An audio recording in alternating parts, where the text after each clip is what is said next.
ശബരിമല മണ്ഡലവ്രത കാലമാണിത്. ശബരിമല വ്രതത്തെ അവഹേളിച്ചുകൊണ്ടാണ് ഇപ്പോൾ school കലോത്സവങ്ങളിൽ മാംസാഹാരം വിളമ്പിയത്.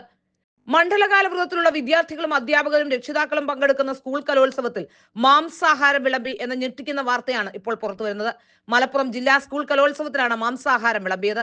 Kottakkal GRHSS ആണ് കലോത്സവ വേദി. വൃശ്ചികമായതിനാൽ ഹിന്ദുക്കളായ മിക്ക വിദ്യാർത്ഥികളും അധ്യാപകരും കലോത്സവ നഗരിയിലെത്തുന്ന രക്ഷിതാക്കളും മാലയണിഞ്ഞ് വ്രതത്തിലാണ്.